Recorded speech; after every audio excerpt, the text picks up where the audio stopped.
Welcome to the Freedom Riders mural at the Wells Fargo Tower Motor Bank in Birmingham, Alabama. This location, a former Trailways bus depot, is today a civil rights landmark honoring activists known as the Freedom Riders. The Freedom Riders traveled by bus through the American South to protest segregated bus terminals and other facilities used for interstate travel. The Freedom Rides were organized by James Farmer, director of the Congress of Racial Equality. The organization, known as CORE, was dedicated to ending racial segregation in the United States through nonviolent direct action. Between May and November of 1961, more than 400 people joined the 60-plus Freedom Rides on buses that crisscrossed the South. This image from May 4th shows James Farmer and members of CORE with a map of their route to challenge segregation in bus terminals, restaurants, and restrooms in the South. On May 14th, the first bus arrived in Anniston, Alabama, and was firebombed.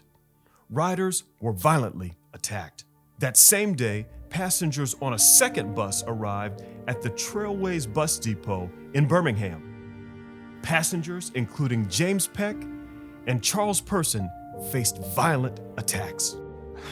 Well, after we had found out the Greyhound bus had been set afire, we knew that they were capable of anything. We were on the very first seat on the bus on the right-hand side. When we refused to go, then that really made them angry, and they were going to move us back, and they punched it and forced us towards the back of the bus. It was 8 of them. We were outnumbered, and it was frustrating for them because, we didn't fight back. Their level of violence escalated when James Peck and Dr. Bergman came to our rescue. That really made them angry to think that white men would rescue these students.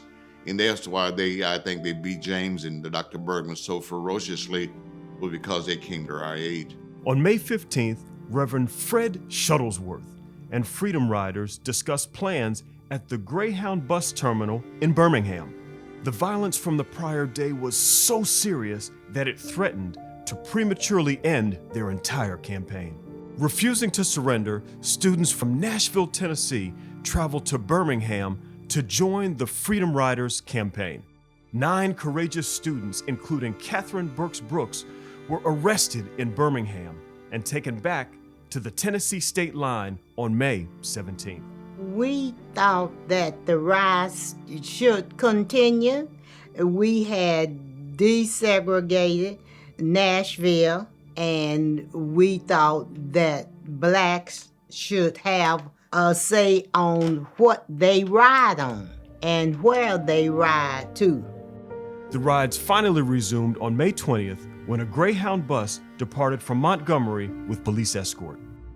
Faced with more violence in Montgomery, Freedom Riders, including Hank Thomas, sought protection at a safe house. The Freedom Rides and the other acts, what helped change this country.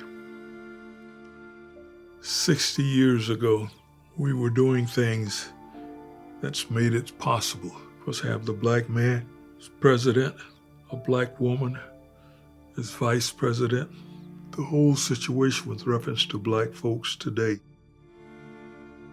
is a world of difference. Freedom Rides continued through the summer, and federal regulations banned segregation for interstate travel in November 1961. The Civil Rights Act of 1964 further outlawed discrimination and segregation in public facilities throughout the United States. Thank you to all the courageous Freedom Riders of 1961, and especially Catherine Burks Brooks, Charles Person, and Hank Thomas for their contributions to this mural and video tour.